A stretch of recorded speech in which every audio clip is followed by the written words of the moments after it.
Kids Are Talking is sponsored by Paradigm Financial Partners. Align your values and financial goals. Build your wealth and financial security for a rich and satisfying life with Paradigm Financial Partners. Hello, everybody. Welcome to Kids Are Talking. This is episode 14.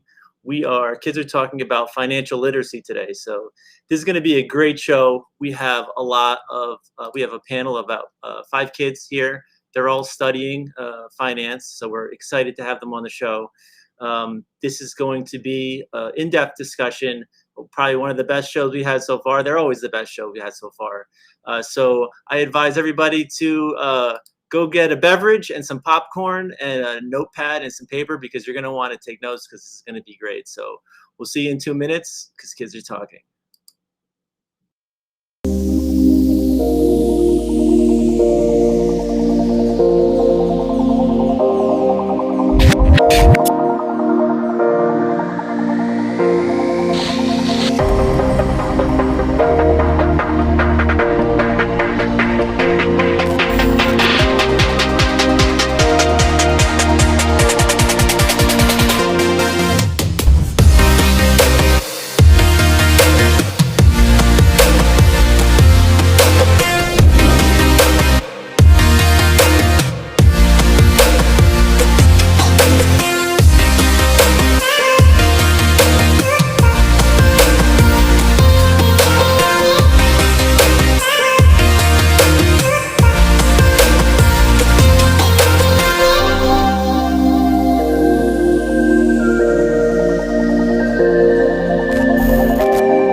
All teenagers are going through really similar things right now because everything's crazy.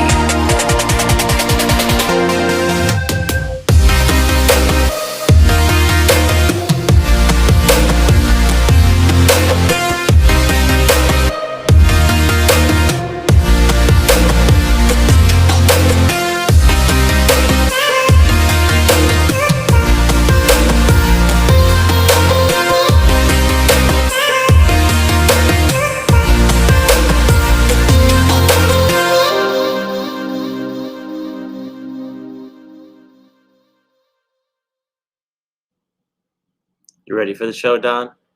Here it is, my dreaded business show. Financial literacy today. I resisted this idea for weeks. I had to confront my own insecurity and lack of awareness on the subject matter, realizing more and more as I thought about it that this is a subject that many people are phobic about talking about. People don't talk about sex, they don't talk about death, and they don't talk about money. It's taboo often in social and in school. We were talking about that earlier this week. That they don't even teach this stuff in school till you get to university. But we're finding out that they don't teach a lot of things in school since we started doing Kids Are Talking. This is another one of those things that they don't talk about. And I want to thank Lee Rauweiser, one of my closest friends, successful business friend, partner on this show, because when he proposed the idea, I completely said, I don't want to do it. And then your wife, Lynn, worked on me, and your mother, Peggy Budd, has done a great job of putting these kids together. I want to thank all of them for probably without all of us at Kids Are Talking working as a team. Who knows if Dr. Don would have had the nerve to put himself on the line. Well, we're glad you overcame your anxiety to make it a good show. I'm actually excited about it now. It's funny, I spent time doing my own work on myself around this, and I'm actually excited to realize that what I need. And it's an amazing thing that financial literacy, because of financial literacy, the United States wastes about $400 billion due to financial literacy. So obviously, if we don't get educated and learn more about money, we're going down the tubes in America, and we have enough problems in America. So this is one of the things that we need to discuss, because if you don't have financial literacy, we don't want America to become a third world country. So the guests tonight are good. I don't want to put too much pressure on them, but this is the future of America. And I think I believe we have a starting basketball team tonight. We have 5 kids. We've never had 5 kids before. You ready to bring the team out? I'm ready to bring the team out. It's okay, time. here we Let's go. just do it. We got Jocelyn and Abby, Amir, Justin, and Cody. Wow. I really do have a basketball team. So yeah, so let's see who's first. Yeah, over there. who's on first here? Go ahead. Hi, my name's Abby. Hi, Abby. Blackton. I go to the University of Maryland and I'm a sophomore, and I'm majoring in business psychology. Great combination. Great. Okay. We Yeah. got Jocelyn. Welcome, Abby. Hi, my name's Jocelyn. I also go to the University of Maryland and am a sophomore majoring in supply chain management. Welcome, Jocelyn. Thank you. Hi, my name's Amir. I'm a junior. I go to Indiana University. I'm majoring in finance and business analytics. That's terrific. Thank you. Hi, my name's Justin. I'm also a junior at Indiana University, and I'm majoring in finance. Wow. Hi, my name is Cody. I'm a sophomore at Indiana University, majoring in finance and minoring in Spanish. Wow. So that's who we got. So Well, I'll tell you. So I got my first question to get you all. And some of you know each other, and some of you don't. So we're all hanging out in the living room together and just discussing it. It's not. Although this is not a. We've had many shows on many other subjects. I think psychology and feelings, when it comes to talking about money and when talking about business, it creates a lot of emotions, a lot of discomfort for people. And it's certainly one of the most important things to talk about and not talked about enough. So I'll start off asking all of you. It's so unusual because I was a philosophy and psychology major, and business was the farthest thing I would have thought of majoring in. And I'm curious to ask you, I mean, where did you all get the passion to study business? Where does that passion come from? Where are the origins of that? And please, any of you jump in on that question. I think people would be interested in knowing that. Well, Who wants to jump in? personally, Sure. when I started studying psychology at college, I wasn't sure what kind of psychology I was interested in, and I was just kind of freeballing, taking different classes. And I took an entrepreneurship class last semester, and just from my previous knowledge of business psychology mixed with taking that class really got me excited, because I just find the inner workings of different businesses, and specifically the psychology behind how employees work with each other, how businesses work with each other, the boss versus employee relationships, all of that I just find really intriguing, basically. So that's how I chose to switch into more of a business focused psychology. Did your parents talk to you a lot about money growing up in business and money? Were you raised to think about the subject? Yeah, actually, when I grew up, I would get an allowance, and my family would teach me how to basically put my money into different categories. I had a savings, a spendings, and a giving. And we would always, at the end of every year, me and my brother would donate the giving money from our allowance to charity. And we would just basically be mindful from a very young age on how to section off our money so we're not just spending everything. They teach you how to write out a check? Actually, yes. My dad had me write out I helped him sometimes over the summer, and sometimes when I was younger, I would go into his office and I would do some work and help him out. And one day I did have to write out a bunch of checks. And being a woman, in the workforce now, how do you feel going into the business world, knowing, I think women are getting more employment now and more respect. Do you feel that you're going into a world now that's going to be fairer to you and treat you with more respect with everything that's gone on in business over the years? Yeah. So, I'm currently taking a class that's discussing the wage gap and stuff. So there's definitely still a lot of issues that aren't resolved, and a lot of things that we have to move forward with to reach full equality in the workplace. But I do think that we're making strides. I've learned a lot. I've read a lot of articles about it, and I think that it's slowly getting better, and people are starting to really put it into perspective and make it a priority. That's good news. Does anybody else want to join in on this? Love to hear from some of the other people here. Yeah, Cody. so can get started. My interest in business kind of stemmed from in high school, they had some pre-professional, I guess, clubs or classes that you could take. So you could do pre-med or you could do pre-business. And so I was really interested in the entrepreneurial aspect of business, the fact that you can start your own, your own company and do whatever you'd like with it. And then once I came to college, I kind of tailored that focus into finance. Terrific. Anybody else want to join in on this? For me, I think I've always been more of a math-based person than like English or history, but the pandemic sparked my specific interest in business, supply chain specifically, because of like the toilet paper incidents being the biggest thing, like how come we weren't able to get it. So when I started to kind of like research and learn more about like the handling production flow of like goods and services and how they went from like raw components to like delivering a final product, and why during the pandemic we weren't receiving those final products, and how it was a lot more like creative based. That's kind of what sparked my interest in supply chain. I definitely want to get into the COVID thing. Anybody else want to join in on this subject before we shift to the next thing? Oh, yeah, I can talk. So, I mean, growing up, I went to a very, very prestigious high school. And I always had a scholarship to attend this school. And a lot of my friends' parents were like hedge fund managers or did various careers in finance. And I figured that would be a way for me to like make a lot of money if I was very good at the job. And that's kind of what drew me to finance. In addition to like, I like analyzing companies and seeing different business models and knowing like politically and economically what's going on in the world. So, I mean, that kind of just led me to do finance. That's terrific. That's so good. Anybody else? Oh, there we go. I can jump in. So, I mean, for me growing up, I was always like a very curious person. So, when I was like 16, 17, 18, when I had decided where I wanted to like focus my life, I would just think about things I did every day, whether it's like using a phone, watching TV, eating. And I just feel like business is like, I don't know, anything like you consume, you eat, watch, like there's always like a business behind it. So I just felt like business was like really like the engine that kind of drives society. So I felt like if I was going to go into a field, I wanted to go into a field where I can like really like learn about the world. And that's what I've been doing the past 3 years. Great. Anybody else?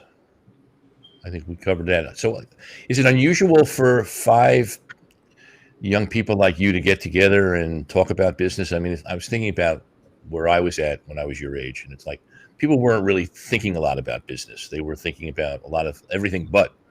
So I was just thinking with you all being here tonight, do you ever have an opportunity, or do you find that you find other people to share this subject with and talk about just what you feel about money and business and your futures and where we're going with all of this?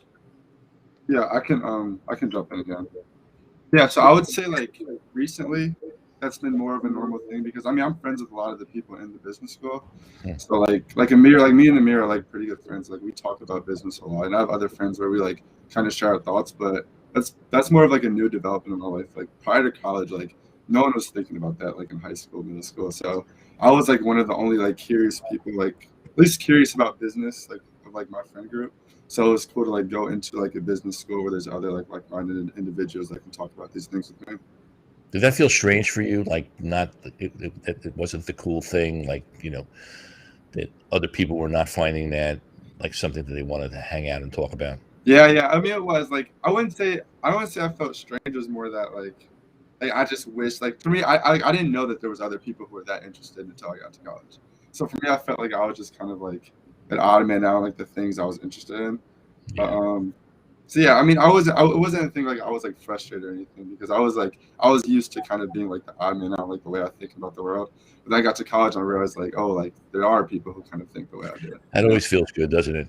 Yeah, definitely. So here's the thing: we're all in COVID. I think we're still in COVID. Obviously, I'd like to believe we're not in COVID. You're going through something that I didn't go through, Mike didn't go through. And so this is a unique time to be in college, and you all juniors, sophomores, juniors, right? And sophomores. I'm a sophomore. So you had some of this, the COVID thing was happening even before you got to college, right? For some of you. Yeah. So money, I mean, like, so how do we view money now in the COVID time? I mean, you think people are now seeing money in a different way? Are you seeing money in a different way? How do you see, are we viewing money from a perspective altered by what we've been through with COVID? I can start. At least for me, no. Just because I've always viewed money as a tool, not only to get what you want in life, but to do things that you want to do to influence the world in the way you want. I feel as though COVID hasn't really changed that perspective, because at the end of the day, money has driven the economy throughout. Interest rates got lower because money was a necessity in order to move the economy in a COVID era. So, I mean, for me, my perspective on money has not really changed at all. How about for the rest of you on that? Yeah, for me, I kind of have a different perspective. I think that after the pandemic, I had a realization that money is just not as important to me as I was thinking, in terms of spending time with your family and making sure that you're doing the things that you enjoy and, really making an impact in the world is more important than just making money to me. And I think that a lot of people kind of share that sentiment as well. Just kind of getting to take a step back from your day-to-day life and the things that drove you, which for me, it used to be money, making money, going to work all the time, just so that I could save my money. Now I'd like to spend a little bit more time with my friends or my parents or, doing my hobbies. I'd like to hear what the rest of you think. Go ahead. Yeah. I personally saw it in a different light. My dad does mortgages. So when I live in the tri-state in Connecticut. So when everyone moved out of the city because they realized that going on walks and everything wouldn't be the same because everyone was wearing masks in the beginning of COVID, people were terrified, no one really knew what to do. So as people moved out and a lot of people moved into Connecticut and more rural areas, I saw my dad, his business boomed as retail did. So I kind of saw a different aspect on how the economy was working. But I have to agree that COVID kind of shined a light that money is more than just basic needs. And it's okay to kind of use that on a little bit of personal spending, personal time. And I think that's what COVID was all about. So your philosophy of money has been altered. Yeah. Okay. I think we got another one who wants to talk about this. Yeah, I completely agree. From what everyone's saying, I do think money for me during COVID in general, I got more of an appreciation for it because I was spending more time with my family and I wasn't really going out as much. I wasn't doing as many things. So obviously you're not spending as much money. But in more of a literal aspect, I feel like money in our society has changed because I just feel like everything is online now. I haven't used actual cash in a very long time. Ever since COVID started, everything's Apple Pay, debit card, credit card, Venmo. Venmo's a big one. I didn't used to have a Venmo. I don't know why. I just never thought it was necessary, and now I don't think I could survive without it, especially at college. I agree completely. It's crazy. So what do you think about that? What do you think about that shift? The fact that Venmo has become so useful. I mean, I feel like it's just very useful, but it's also because we weren't allowed to be with each other, really, we weren't allowed to be near each other. It's just an easier, more efficient way of paying each other and giving each other the money that we owe each other. And while being at college now, we're all living together again. Everything's kind of returning to some form of normalcy. We're so used to that I feel like no one's going to go back from it because it's just a more efficient way than it used to be. So yeah, so the whole online, it's becoming a way of life now, doing everything online, right? Basically, I have a bunch of in-person classes here, and one of them is supposed to be in person all the time, but our teacher still sometimes has us do Zoom, and we never would have done that before the pandemic. So do you miss the old days, or you think we're just moving past that now, just getting used to other ways to be? I mean, obviously I miss it, but I do think a few good things have come out of it because we had to make technology changes, and those make life more efficient. It's nice not to be online though and back in school, right? I completely agree. It was so hard being on Zoom classes all the time. There was no motivation. It was very difficult for me personally. Who else wants to jump in on this? Anybody else? Well, I can move on if nobody else. There's another thing I've been wanting to ask this question, and this is a great opportunity tonight to do it. A lot of people I know in the workforce are getting very frustrated with millennials and Gen Zs, feeling a sense of entitlement. The kids now really don't want to work. They want it just handed to them. And this whole attitude now, and I don't know, maybe also the COVID piece, I'm sure, is another variable, but it's like, I'm curious to know what you think about this, opinion that many people have about millennials now and Gen Zs, that it's kind of an entitled world out there, and you don't know work. Some people don't even want to work, and they expect to just get there real quick and not really fight and work for it. And I'm curious to know what you all think about that. I have to disagree. I think because of COVID, if anything, people like millennials especially have been shown how hard it is to get a job because of how many jobs haven't been available and companies having to downsize because they just didn't have the resources and money to keep as many hires. So I think if anything for us, it has shown us how hard you have to work, the effort you have to put in, the networking you have to do to find a job today. So you think it's a bad rap on the millennials and the Gen Zs? I do. Okay, I'm sure I'm sure a lot of them they're watching. They like hearing that. How about the rest of you on that one? Yeah, I can jump in. I love to jump in. I want you all to jump in with each other and with me. Go ahead. Sure. So what I would kind of say is maybe it's not so much that millennials and Gen Zers don't want to work. It's more so that I think a lot of people are looking for the most efficient way to do things. And so, I was listening to a podcast kind of about the Zuckerberg effect, where people just kind of, it just seems a lot easier to be a millionaire or a billionaire or super wealthy, and people kind of aspire to do that more than they had in the past. And so people do realize that you don't just become a millionaire by working a regular 9-to-5 job for the most part. So they're trying to think of ways to be innovative and to stand out from the crowd. And a lot of the times that kind of falls on technology, and technology makes things more efficient. So maybe it seems like we don't want to work, but I think it's more so we don't want to work a traditional job.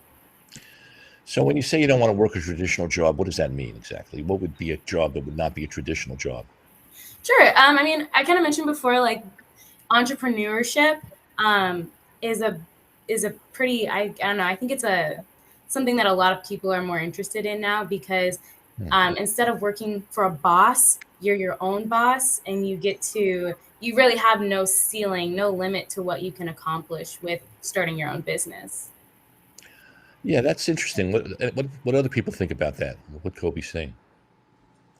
Do you all feel like Kobe, or do you not feel like Kobe? Yeah, I can jump in. I agree, especially with the entrepreneurship part, just because I think, especially with our generation, people are kind of waking up and realizing when you go to work for a corporation, you're not getting paid your full worth.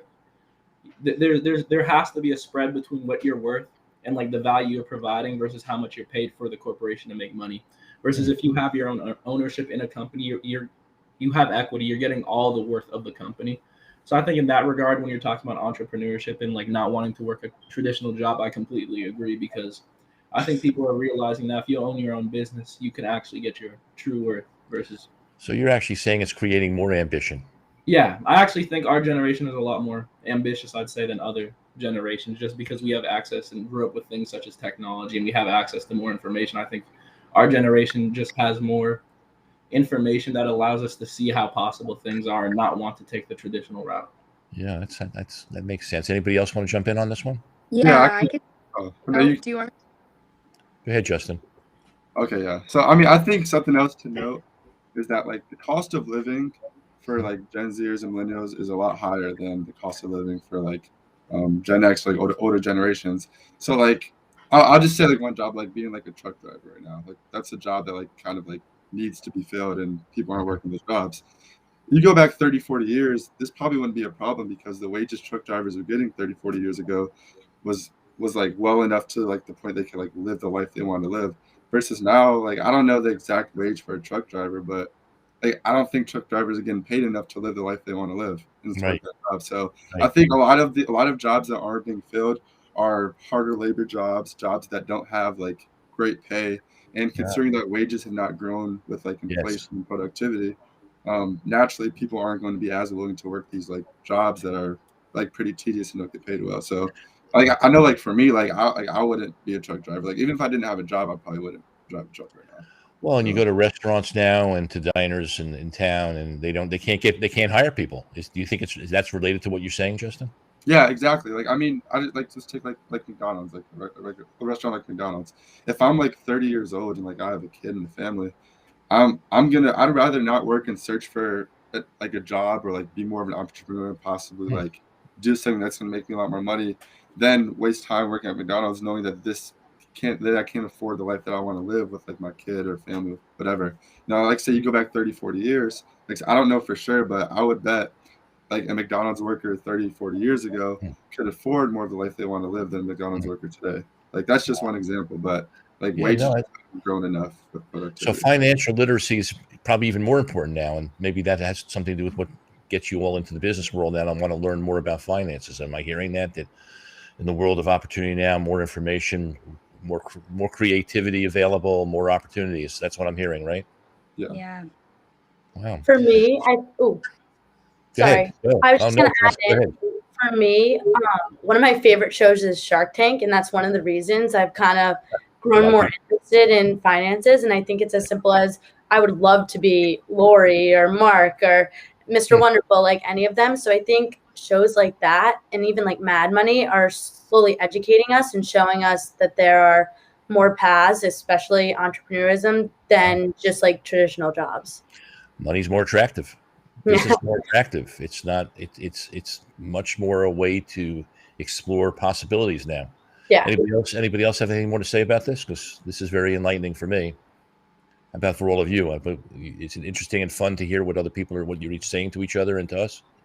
I wanted to say another thing about like the whole point. This is kind of backtracking based on the fact that it's like kind of Gen Zers and millennials get this rap. I think a lot of it is also like the people who say these things aren't like the top corporations, because we live in a world with the most college grads. Everyone's trying to go to the best company they can go to.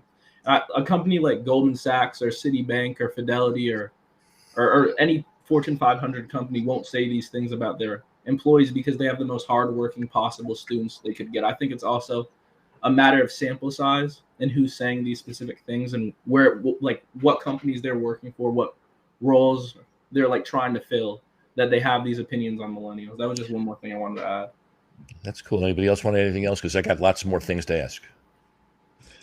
How about the distribution of wealth in this country? I mean, there's such a wide disparity between high end and low end, and any suggestions for what we do to change that in this country? As you're all going to be going out into the workforce yourselves and being on your own. Yeah, I can jump in. Well, honestly, like I would tell you, I've thought about this a lot. I don't have a solution. Like if I had a solution, I would go into politics.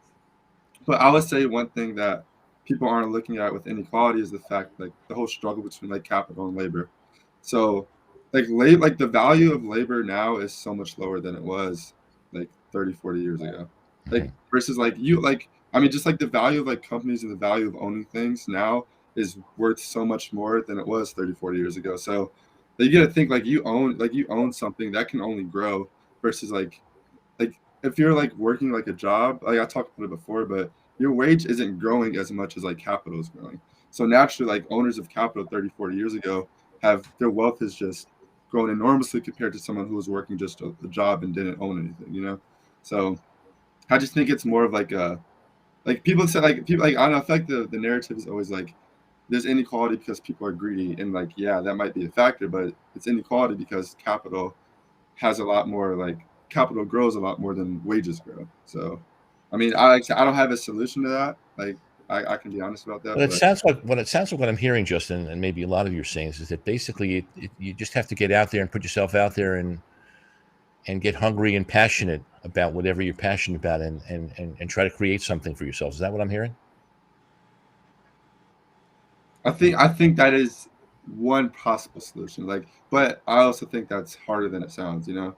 Like, I feel like everybody at some point like tries to put themselves out there and create something, but I think 99% of people fail at that. And I don't think it's just that people aren't working hard enough. I just think that I think there's luck to that. Some people come from different backgrounds, different opportunities. So I mean, yeah, like if I could go out there and create something for myself and like be the owner of something, I would definitely go do that. but like I haven't yet, which is why I'm in college trying to like find a job right now. So Anybody want to say anything? Yeah. I agree with you on the point that I do think that one of the best ways to get yourself out there and be successful is to follow your dreams. But I also, and you mentioned this at the end a little bit, Justin, the fact that people come from different places, different backgrounds. Like, it's so hard sometimes, specifically when we're talking financial literacy. Some people don't have the finances to put themselves in a successful position. Some people don't have the finances to even go, like, we're all lucky enough to be in college. Some people don't have the finances to do that. And so I guess a possible solution, which is a very heated topic, is to make universities free. But that's obviously a very heated topic with a lot of different issues involved. But I do think that if we were able to do that, like, and everyone could receive an education, doesn't matter based on your background. That could help. Yeah, I think it's a good point. Anybody else want to jump in? Go ahead. Yeah, I've had thoughts on this before, and I think one of not necessarily the easiest solutions, but in my opinion, one of the smartest is just to kind of educate students earlier, and that educate students everywhere earlier, like globally, and then it gives everyone a more fair and equal chance to kind of set themselves up for success. I think, I mean, I've always been interested in, both my parents are in business, so I've always been exposed to it a little bit and interested. And I was fortunate to take business management in high school, but that didn't even expose me to really talking about money or even financial literacy that much. So I think almost in middle school, like slowly just implementing financial literacy topics. Obviously, like you don't have, when you're younger, you don't have to go into great depth, but setting people up with the education to have the same skills like globally is the only way to slowly kind of narrow that gap. You guys are definitely jumping in on what was going to be my next question. Yeah, I want to definitely. Anybody else want to jump in on this, and then I'll get more specific about this particular subject about education. Anybody else want to jump in? Because I'm right there. If nobody else is going to jump in, yeah, I want to. What is it with our schools? This comes up on all of our shows. Not enough sex education. Now we're hearing not enough financial literacy. How come we're not doing that in the schools? What is going on with our educational system? I think you're right. I think people need to get educated. Yeah. Well, personally, from my experience, specifically in high school, because obviously in college, there's a lot more options to learn about, like financial literacy and just finance in general, money. In my high school, like I went to a very, very small high school, and we did not have a single class that taught anything about finance. I mean, I think there was one accounting class, but even then, like I feel like there should be a class that literally is just how to handle your money and how to look to the future and not throw your money away. Because while we're taught that like by our parents, I feel that not everyone has that luxury to like get taught by their parents. That like some people don't have good relationships with their parents, like, and there needs to be. Oh, we lost Abby. We lost you for a second, Abby. Okay, so anybody else? I can continue. Yeah, Abby will come back. When Abby comes back, we'll get her. We're used to this. Go ahead. Right, Mike? I think it's simply that people are just afraid of change. Yeah. And that the school curriculums are afraid to change what they've always known. I think it's as simple as slowly integrating new classes and what's being taught. Yeah. Teaching kids about debt, right? How to manage debt, because if you don't have debt, you don't get credit, because you got to learn how to pay and learn how to do all these things. Manage money. Yeah, it's one of the biggest real life situations that we'll all face, and there are no classes that will kind of prepare us for that. Yeah. Which is frustrating. Yeah, let's go. Let's stay on. I like this subject. Anybody else want to jump in on this one? Because this is a big one. Yeah, I can jump in on this. Sure. Go ahead. Yeah, so I mean, just kind of talking about what Jocelyn said, like it takes a lot to kind of change like an education system. It's like right now, like not even just the U.S. education system. I would argue that most education systems, like around the world, the intention isn't to teach people how to like have a good life and like manage their finances and just live comfortably. The goal of education systems is to teach people to go into the workforce, and hopefully the country has a productive workforce in the next 20 years. And so like whether that's right or wrong, like that's not my argument. But if we want people to have better like financial literacy and focus more on things that's not really gonna exactly help them in their job, then like that you just have to change the whole attention of the education system, which takes a lot of work, like Justin said. So Well, parents have to do stuff too. I mean, how many people, I'm going to ask you all, did you, when you spend money, your mother and father give you a credit card or a checkbook, you have to know how much money you got, right? Because you create debt. If you create debt, you create, and you learn how to pay for the debt, then you have credit. I mean, do we teach even at home? Do you learn that? Is that a role of parents to do as well, not just the education system? Yeah, People I mean, just, I can jump. I'm gonna let somebody else wants to jump in. no, go ahead, Justin. Yeah, for sure. I mean, like I agree. I think that ideally, if parents could be the ones like doing that, I think that would be great. But there's parents who weren't taught that by their parents, who weren't taught that by their parents. So that's just the whole like opportunity argument we were talking about before. So I think ideally that would be great for parents to be the ones to do that. I'm not even saying the school should, but I don't think that expecting parents to do it would be like the right thing, because a lot of parents aren't, because a lot of parents don't know how to. Like there's a ton of Americans in debt right now. That's the problem. How come? What is that about? How come money has been always such a taboo? I mean, how come we're having a show like this? We don't have shows like this. What is it about money that makes people so uncomfortable?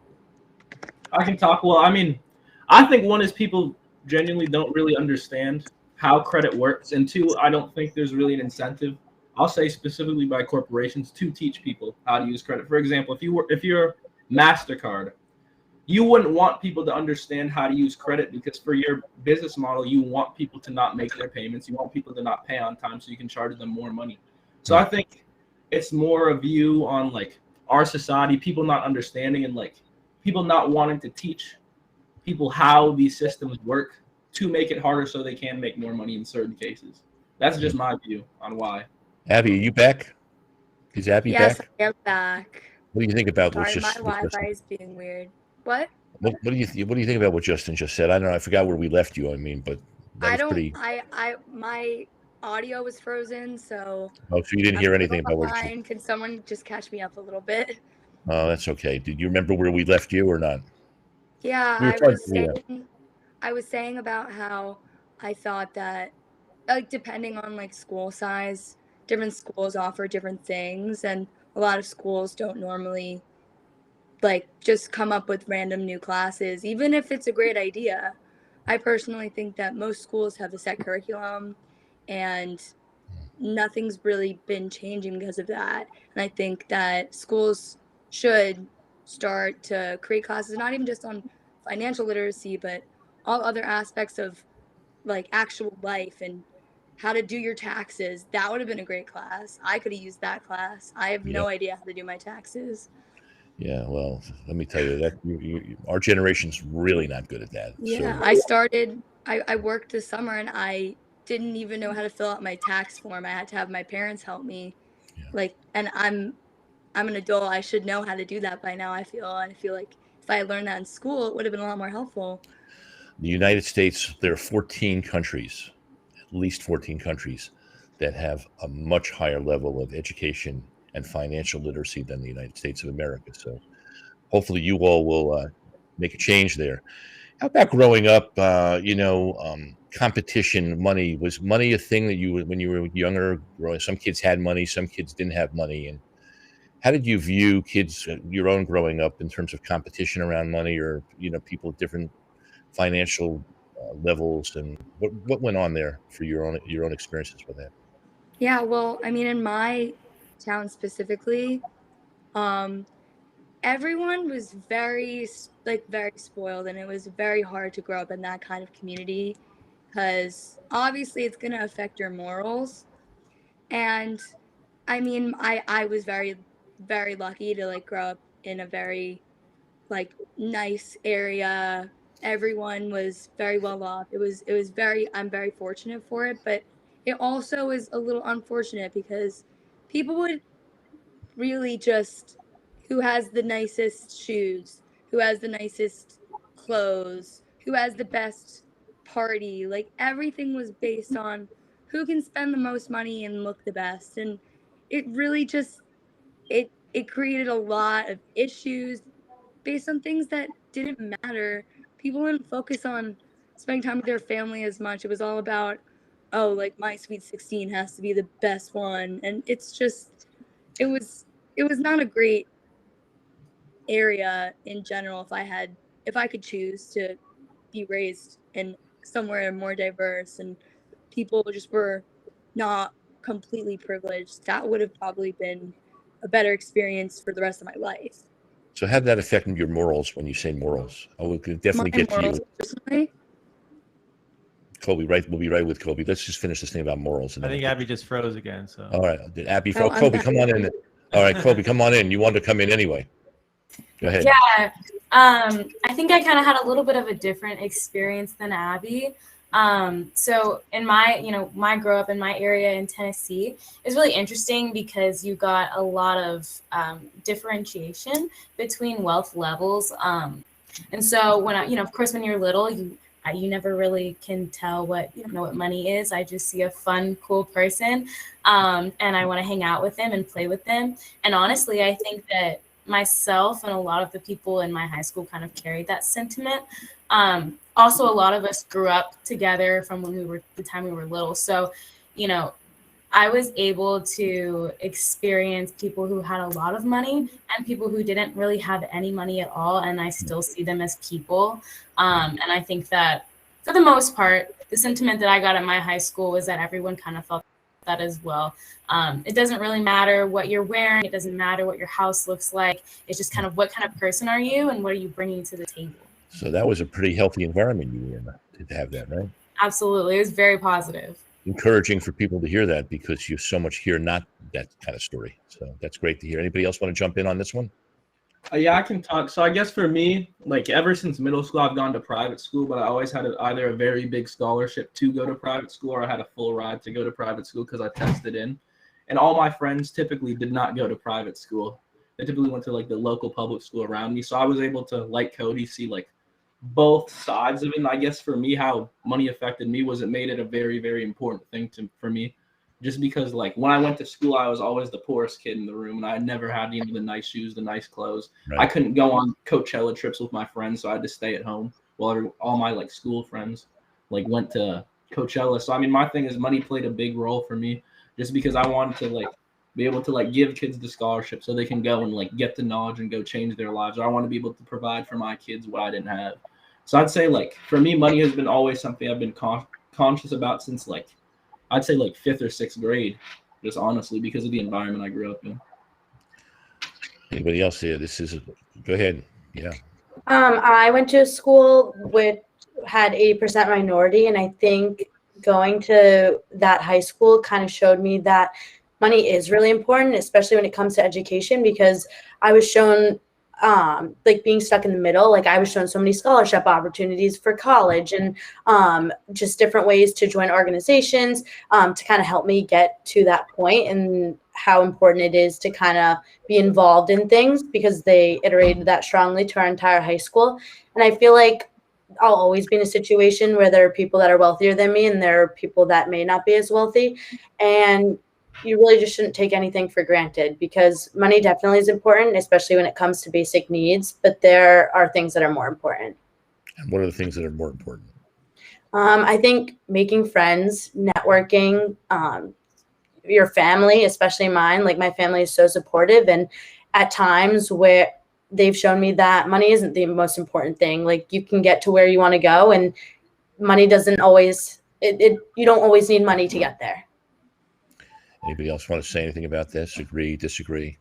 Honestly, like hearing how. Oh, good. We got you back, Abby. Yeah, I'm back. Go ahead. Yeah, I was starting to ask you about morals, but you go on with what you want to talk about. You said something about a moral element in all this. Yeah, I was talking about how because of the environment that I was raised in, it would have been really easy to fall into that. And I can't lie to you, obviously, I had moments in my life where like, yeah, I got caught up in all the superficial entitlement and I'm not happy about it. But I do think that the fact that I had really my parents were just not entitled. Like, yes, they're well off, but they really kind of held me and kept me to the ground. They didn't like encourage any of that behavior.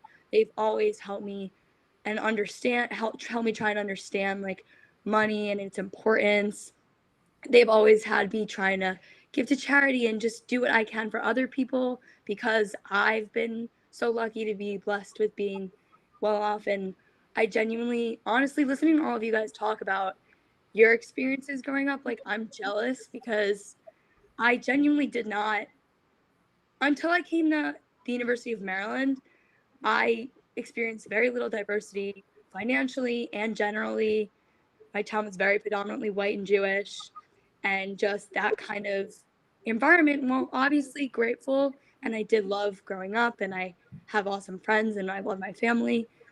It didn't really set me up for success in like understanding how the real world works, because it was almost like a bubble. Like you're just living in a bubble. And I don't want to do that. And I'm glad that I left and I'm now experiencing the world and talking to all of you guys. Yeah, I was thinking, what's it like listening to all the different stories tonight of the other people that are talking? What's that like for you, hearing what they have to say? Some people didn't have it as well as you did.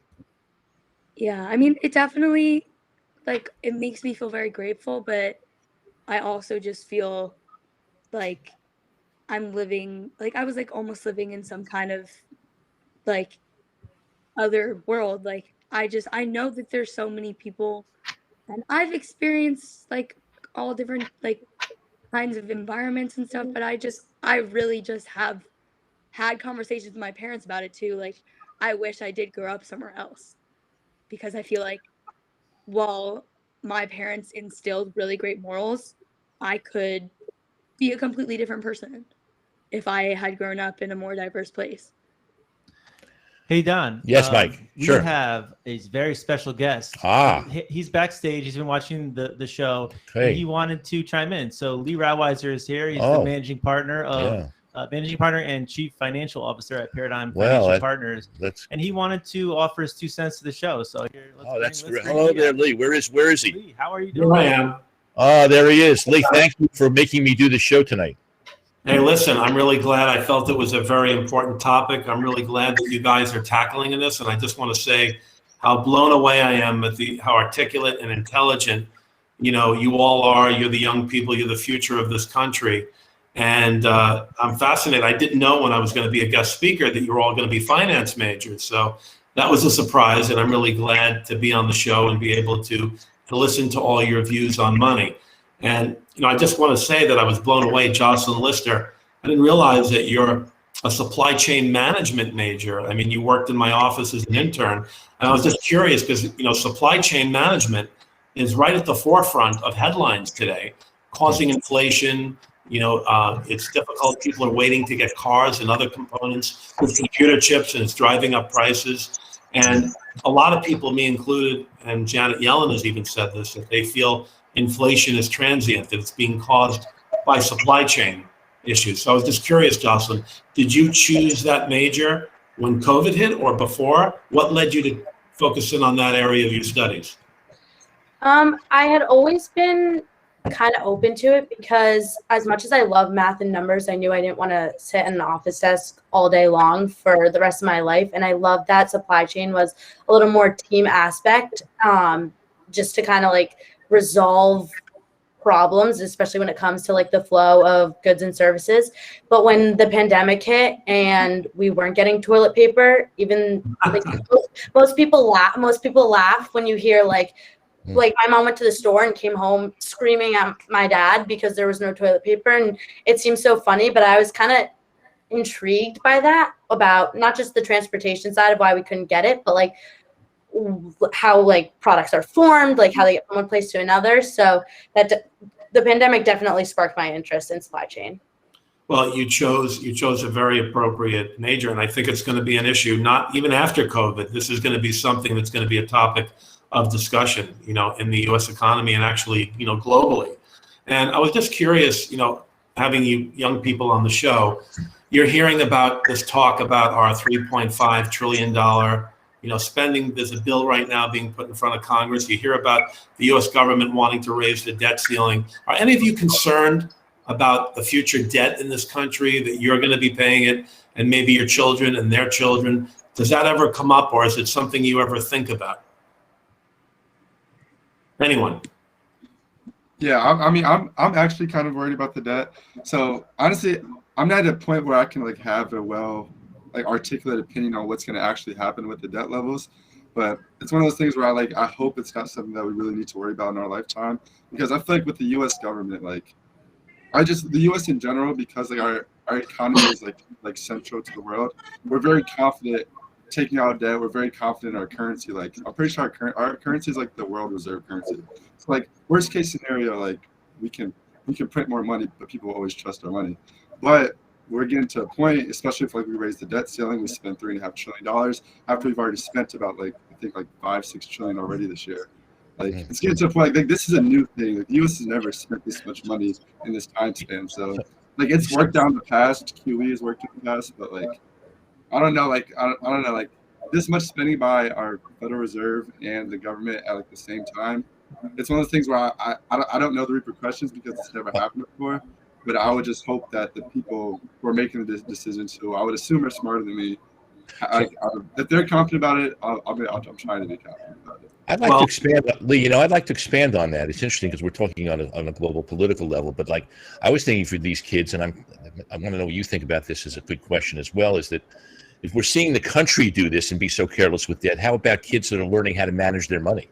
Well, Don, that's a very good point that I wanted to raise.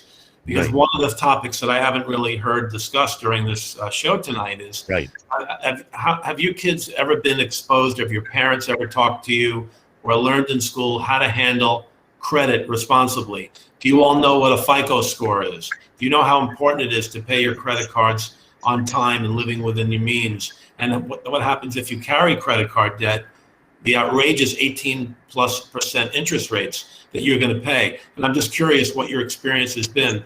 When you were children, did your parents just give you their credit card, or have you now have your own credit, and are you handling it responsibly, and are you aware of how important the handling of credit is in your life and as you become adults into the world? Because the government's not doing such a great job, so let's see how the kids are going to do it, right? Yeah, I'd love to hear your feedback, what you guys know about handling credit. That was another one of my questions. Yeah, I'd like to know any response to that, because we talked a little bit about without debt, of course, you can't. If you don't have debt, you can't learn to pay it, and you don't get credit, right, Lee? Correct. I mean, it's important to have credit cards and to use them, but also to pay them on time and handle it responsibly. And I'd like to know what your experience are. Have your parents ever spoken to you about how to handle credit? Do you all know what a FICO score is and what that number means and how it follows throughout life? Anybody want to respond to this? Yeah, I can. So, I have a very deep understanding, I'd say. I understand what the FICO score is, the 800, 700, 600 credit scores. But that's mainly from just trial and error, trying new things, understanding, seeing on my FICO, what I can do. I can never get past, I think, 730, because I need to have I need to have a mortgage payment or something. I need to have some more consistent things I have to pay off with my credit, so I can't get past a certain level. But for me, it was just research, reading online, looking at my FICO score, seeing what the actual areas are that are keeping my credit score down, whether it's I have too much money on my credit card right now, so therefore they're lowering my credit score, or I missed the payment or something, so my FICO score goes down, things like that. And it was just reading on the internet. My parents don't even really know how to use their credit card, so it was mainly just up to me to kind of figure it out. But Amir, you did say, you made a very good point earlier when you were saying about credit card, that they want you to carry debt so they can charge you interest. And you're right, that's how the credit card companies, make money. But you can still have a great credit score if you pay on time. And you're right, if you've never had a car before, like my son, when he bought his first new car, I had a cosign because he didn't have any credit history paying the car loan. But once he pays off that car, he will for the future. But I agree with the point that you made, Amir, that the credit card companies want to get you into debt. My daughter now is 22, just graduated from USC. She's getting 0% credit card offers in the mail all the time. And that's how they suck you in, get a 0% credit, interest rate. But if you don't pay it off in a year, You get retroactive 8-10% interest. So the real question, Lee, that you're asking is, what is the message that you want these kids to put out there and to be responsible about knowing how much money they have, paying their bills, being responsible, being fiscally responsible? Is that the kind of thing that you're leading up to here in this discussion? Yes, and being aware of your credit card balances. If you've all mentioned, we all have the technology now. We all have our bank accounts, our credit cards right here on our phone. So everything's at our fingertips. So it's important to see how much you're spending. Because sometimes when you're paying with Venmo, or you're paying with credit cards or Apple Pay, you don't realize how far you've gone on your bills in a month, and then you get a bill and you're in shock, and you have to pay it off over 2 or 3 months. So what I want to ask, go ahead, Lee. I'm sorry. Go ahead. No, you just have to be aware of how much you're charging, and you can follow it online through these mobile apps now. Every credit card and every bank account has mobile apps. Everything is available. So I want to bring back something that is related to this, and I think, Abby, I want to go back to you about the whole moral element. I think Cody and Jocelyn want to add into this. Oh, did Cody and Jocelyn want to say something? Yeah. Oh, all right, let's do that. Go ahead. Yeah, I'll just say something quickly. Sure, so go ahead. I would say I was not very well educated on what credit is and why it's important and the benefits of it. My mom got me a credit card when I was 16. But I still rarely use it just because I'm scared that I'm going to have some giant credit card debt or bill come to me and then I'm going to be broke or something. And I feel like if I were to be educated a little bit more formally, now I'm at the point where I do my own research, but, when I was in high school, when I did get that credit card, and also my friends are kind of in similar situations. They also have credit cards and they just never use them because they're scared. So I think there might be a little bit of a negative sentiment around creating debt. Sure. Well, I mean, how many of your parents have ever really talked about this topic, or maybe they haven't? I don't really know. I'd love to get the feedback. Have your parents ever talked to you about credit cards and how to handle them? And also, when you were younger, did you get an allowance, or were you just given your parents' credit card? I'd like to just get a consensus among. Jocelyn, good. Go ahead, Jocelyn. I can speak to that. When I was around 10, my parents made a spreadsheet, and for doing chores, my brother and I would get allowance, probably like $1 a week when I was 10. But it kind of facilitated the idea that working hard and helping around, then I'd be rewarded for that. And then I started refereeing soccer at like age 12. So I started working pretty young, and really early on, my mom and dad kind of taught me the importance of saving that money, because at that age I was like, I'd love to go spend it on candy or maybe like a new top, but they kind of showed me the importance of saving it, and immediately opened a savings account for me. And then when I was around 16, I got a credit and debit card before I went across seas on a trip. And however, my credit card is under theirs because my mom kind of explained to me how it works, and that we agreed that I was at an age where I wasn't ready to be fully responsible for paying off that, and that a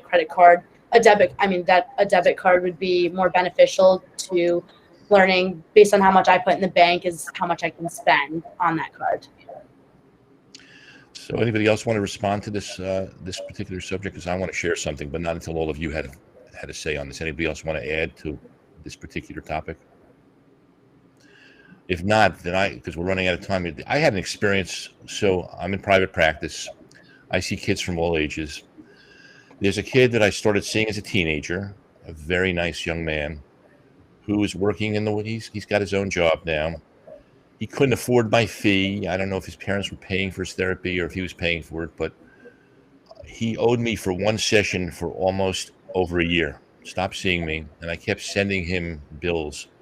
This might go back to the moral issue that Abby, that you might try to get at, so I finally threatened him. It was a terrible experience because it wasn't about the money. It was that I felt a responsibility to teach him that he can't just get away with that. And so I threatened him. How I threatened him is not important to say. And his responses when I was kind of trying to get paid for my time was, the last response was, "I'm sorry, Dr. Cohen, I've just been really busy." I'm just curious to know what you think about that attitude of what kids need, not just kids and adults, but having, as Lee was getting at, having a responsibility that when you get a service, to pay for that service, or if you're not going to pay for that service, at least acknowledge to the person what the reason is for why you're not paying it. This is part of what I have trouble with sometimes, is that the issue of accountability and responsibility, and are kids learning that? I just thought I'd throw that out there. Anybody want to say anything about that? So I did an internship in like investment banking this summer. And I'd say like one thing it really taught me was accountability. And I wasn't an accountable person before, just the way I was raised, just because, I mean, my whole life has been the education system where, like, I mean, worst comes to worst, I don't turn my homework. That's a homework, or that's not real stakes to me, versus I was like in the real world. Like if I miss a deadline or I'm too tired to do something, I don't say anything. There is like a lot of money on the table and I will get fired if I don't do it. There's a consequence.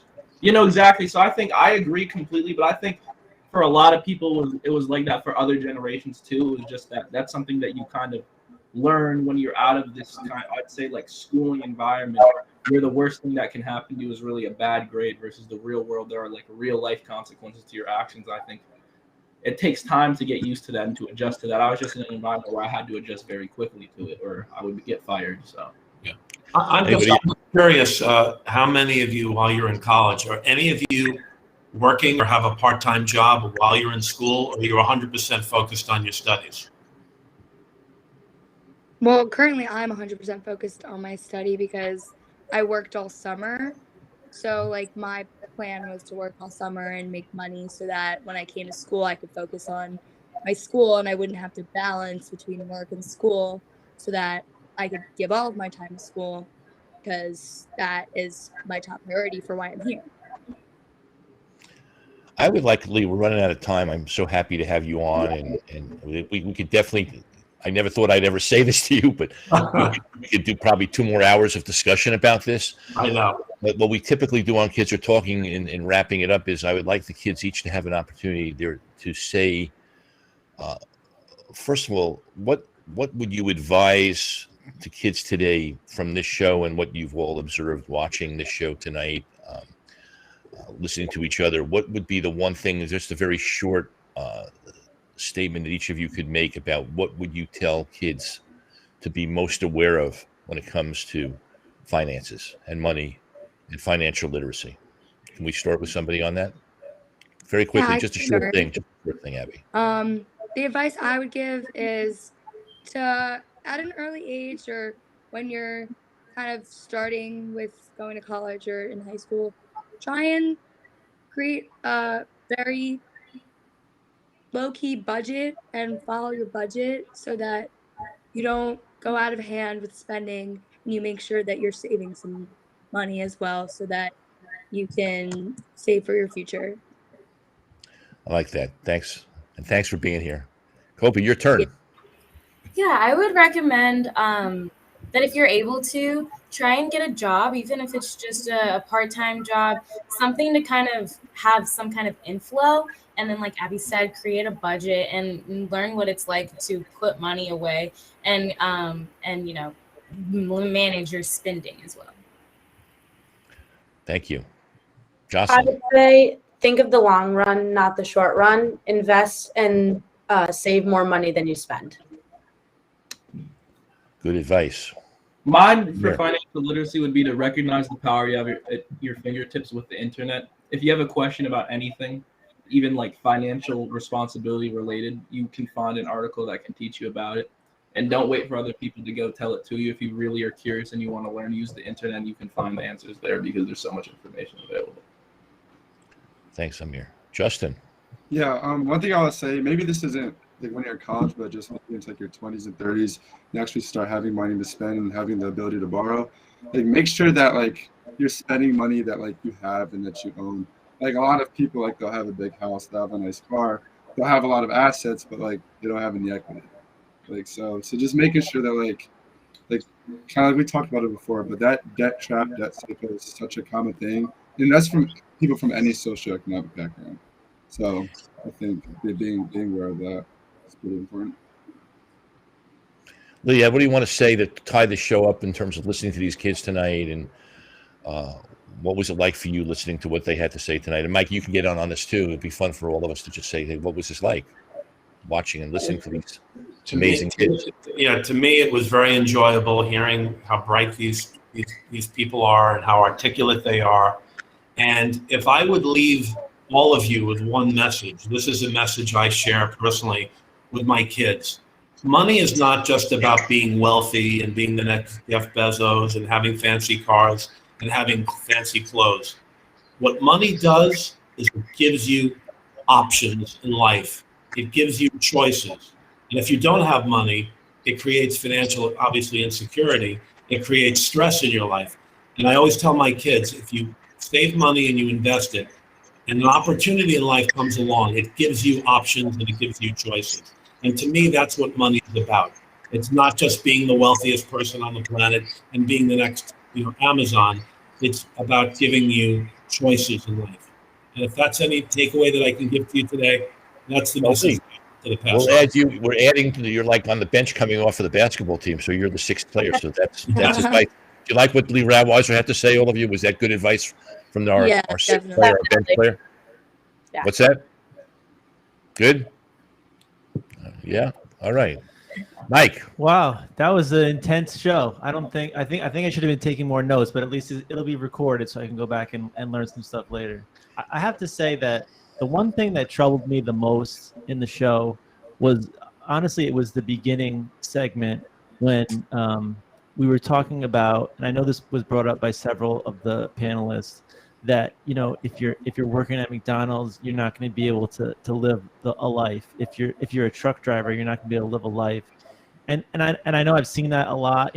That's been a big topic in the news about the living wage and raising the minimum wage. And I mean, I feel like with all these bright kids that are working the internet to try to be billionaires, I hope that one of them figures out a way to, because someone's got to serve the food, someone's got to drive the truck, someone's got to sweep the trash. And honestly, the people that work the hardest are the ones that get the least money in our world today. And I hope that someday we can at least make a change to make their lives at least comfortable so that people don't have to work 3 jobs, hard jobs, just to, pay their rent and put food on the table. Yeah. And money, that's money. There's lots of ways to view opinions about money in terms of how it defines us, what's really important, what really matters. And I think the most important thing in life is to feel passionate about what you're doing and to believe in what you're doing. And we get away from that. I think that's part of your point, Mike, right? That we get away from thinking so much about what the money brings you instead of just that everybody has a part in their humanity and contributing, and to value all people in terms of trying to make a living. And I'm sure you're well aware as a family therapist that the number one cause of divorce is money, right? Exactly.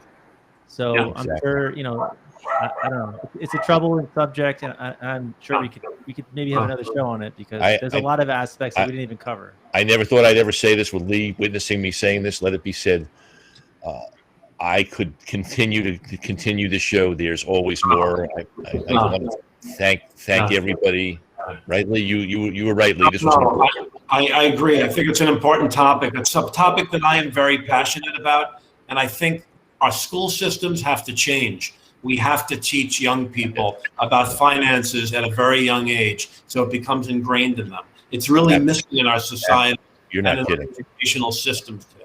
Do any of you want to say anything to each other before we say goodbye?